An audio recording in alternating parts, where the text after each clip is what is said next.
Hello everyone, welcome back to WSQ Cyber Security. This is Ankur Joshi signing in. And आज की video में हम देखने वाले हैं किस तरीके से हम साइबर सिक्योरिटी इंटरव्यू को क्रैक कर सकते हैं। तो इस वीडियो में एंड तक जरूर देखना अगर आप साइबर सिक्योरिटी में करियर बनाना चाहते हैं। तो चलिए बिना किसी देरी के शुरू करते हैं।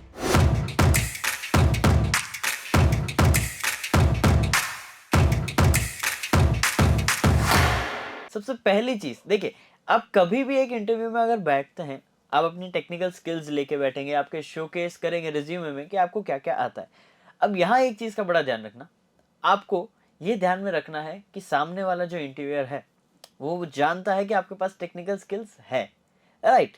इसका मतलब क्या है?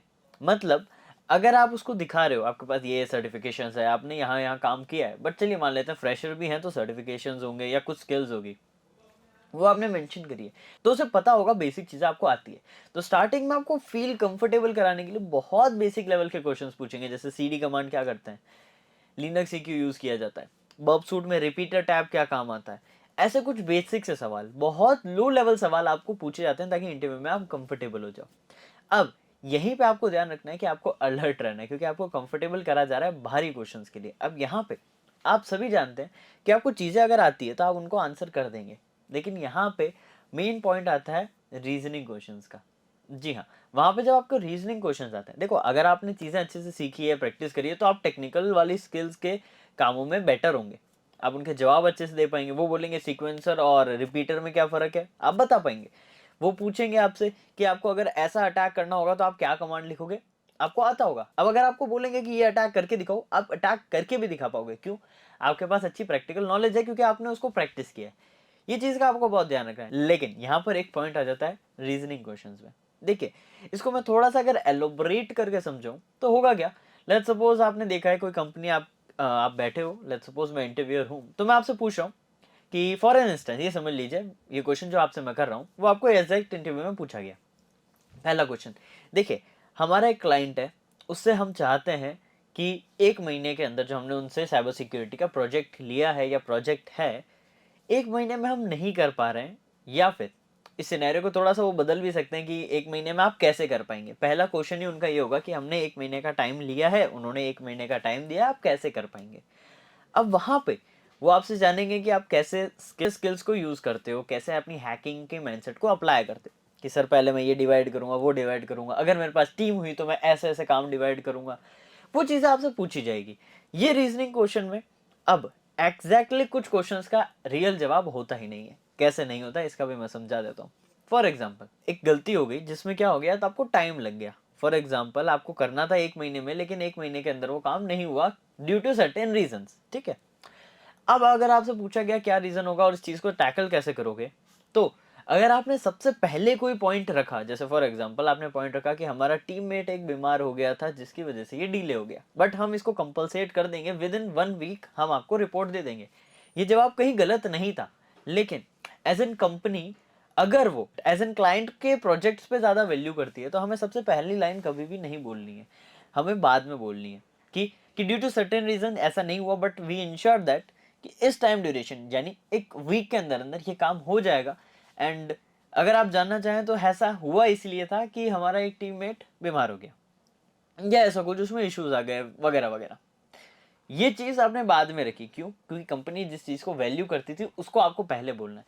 तो आपको यहाँ रीजनिंग आपकी जो है वैसी ही रखनी है, बट आपको ये ध्यान रखना है कि कंपनी पॉलिसी, कंपनी का विजन क्या है, उसके अकॉर्डिंग आप अपने जवाब को मॉडिफाई भी करो। क्योंकि आप रियल लाइफ में वो चीजें तो आप हो, जिस तरीके की पर्सनैलिटी हो, जैसे आपके हैकर माइंडसेट है, उस तरीके को ही इंप्लीमेंट करोगे, लेकिन सही तरीके से जवाब को दे पाना वो बहुत जरूरी होता है। तो ये चीजों में आप ऐसे ऐसे कर सकते हो। अब इसमें क्या पॉइंट्स रहेंगे जो आपकी हेल्प करेंगे, वो पहला पॉइंट यह है कि हमेशा जिस भी इंटरव्यू में जाओ, पहला काम यही करना है कि आपको उसकी कंपनी के बारे में जानना है। अब ज्यादातर आप इसको लिंक्डइन पे जाके चेकआउट कर सकते हो, उसके डिस्क्रिप्शन पे, उसके वेबसाइट के अंदर अबाउट सेक्शन में जा सकते हो। हर वेबसाइट का एक अबाउट सेक्शन होता है जहां पे वो अपने विजन को लिखते हैं, अपने गोल्स को लिखते हैं। वहां आपको जाके वो चीज पढ़नी है। और अगर आपको यहाँ पे एक और पॉजिटिव पॉइंट चाहिए जिससे आप और अच्छे से इंटरव्यू में बैठ पाओ या सिलेक्शन हो पाए, वो है कि हर कंपनी के हिसाब से अपना रिज्यूमे चेंज करना। हाँ, हो सकता है कि ये थोड़ा हेक्टिक हो कि भाई हर एक रिज्यूमे में क्यों चेंज करें, हम एक रिज्यूमे बनाएंगे ओवरऑल और वो भेज देंगे। बिल्कुल भेज सकते हो, बट अगर आप एक फ्रेशर हो तो आपको एक रिज्यूमे बनाना होगा ऐसा कि कंपनी को पसंद आए। फॉर एग्जाम्पल एक कंपनी है जिसका काम है साइबर सिक्योरिटी सर्विसेज प्रोवाइड करना, राइट। अब उस केस में उसका विजन है कि हम साइबर वर्ल्ड में सबको सिक्योर रखें, इंडिविजुअल तक को भी एक बजट फ्रेंडली प्राइस में।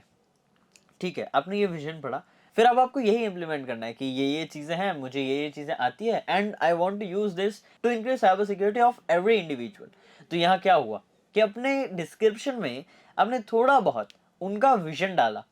एग्जैक्ट कॉपी कुछ भी नहीं करना, ये चीज ध्यान रखना, आपका विजन उसमें रिफ्लेक्ट होना चाहिए, जिससे आपका इंटरव्यूअर जब आपका रिज्यूम देखेगा या सीवी देखेगा उसे वो कनेक्टिव लगेगा या अट्रैक्टिव लगेगा, और वो असाइड रखेगा उसे सेलेक्टिव चीज़ों के लिए।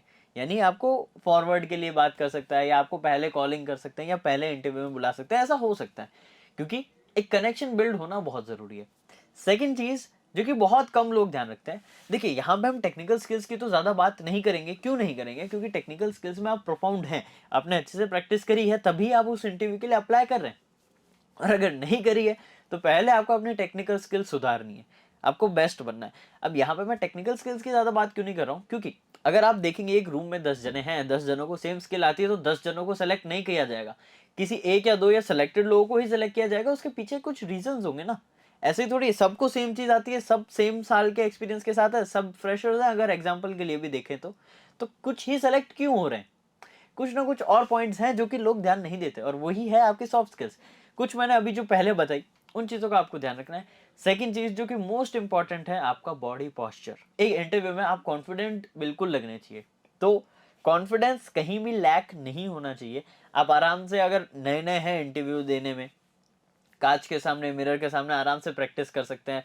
किसी फ्रेंड को सामने बैठा के एज एन इमिटेट करा लो कि वो इंटरव्यू ले रहा है आपका, इससे आपकी प्रैक्टिस भी हो जाएगी और आपका कॉन्फिडेंस भी आ जाएगा। एंड बॉडी पोस्चर में आपको कुछ पोस्चर्स ऐसे रखने हैं जिसमें आप सुपर कॉन्फिडेंट फील करो खुद पे ही, तो वो पोस्चर में आपको बैठना है। और ऐसा नहीं है कि सिर्फ आप ही सुपर कॉन्फिडेंट फील करो, सामने वाले को भी दिखना चाहिए कि आप कॉन्फिडेंट हो, जिससे एक बढ़िया इंप्रेशन पड़ता है। इन चीज़ों का ध्यान रखना है। फिर जब टेक्निकल नॉलेजिंग के क्वेश्चंस आएंगे, रीजनिंग के क्वेश्चंस आएंगे, उस समय आपको क्या करना है, हैकिंग प्लस अपनी सॉफ्ट स्किल्स को शो करना है। फॉर एग्जांपल, अगर आपसे पूछा गया कि आपकी कंपनी में एक साइबर अटैक हो गया, तो आप क्या करोगे? देखो, अगर देखा जाए तो आपको रिस्पॉन्स क्या करना चाहिए कि मैं सबसे पहले चीज़ों को शट डाउन करूंगा, सिक्योरिटी सेटिंग्स को चेक करूंगा, कुछ गड़बड़ तो नहीं है, प्रॉपर कॉन्फ़िगर करके सारी चीज़ें स्टार्टअप कर दूंगा। बिल्कुल परफेक्ट आंसर है, कहीं गलत नहीं है।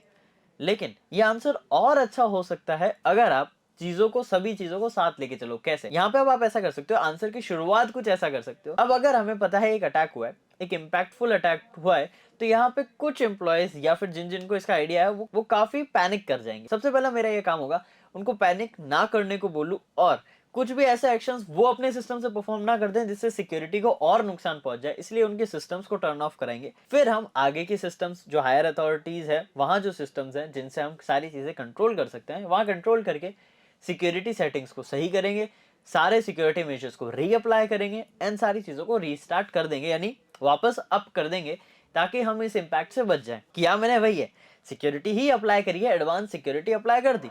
लेकिन यहाँ जो मैंने पहले सिचुएशन हैंडलिंग करी है, ये आपको एक बहुत पॉजिटिव एटीट्यूड वाला पर्सन शो करेगी, या फिर एक रिस्पॉन्सिबल पर्सन शो करेगी जो एक इंटरव्यूअर देखना चाहता है। तो यहाँ ध्यान रखना, अपनी टेक्निकल नॉलेज के साथ साथ अपनी सॉफ्ट स्किल्स को भी आपको शोकेस करना है। तो ये चीजें बहुत आपको ध्यान रखनी है। बाकी आपको इन चीजों का ध्यान रखना है कि आप जो भी लेवल के लिए जा रहे हो, उस चीजों को, सारी चीजों को अच्छे से रिवाइज करके जाना। प्रैक्टिकल में आप प्रोफाउंड होने चाहिए, क्योंकि कई बार ऐसा भी हो सकता है कि ये थोड़ा सा प्रैक्टिकल परफॉर्म करके भी दिखा दो, ऐसा बोल देते हैं कई केसेस में। तो उन चीज़ों का भी आपको बहुत ध्यान रखना है। तो इसी के साथ इन चीज़ों को आपको बहुत अच्छे से परफॉर्म करना है। होप आपने सारे की पॉइंट्स नोट डाउन कर लिए हो, क्योंकि ये आपकी बहुत हेल्प करने वाले हैं।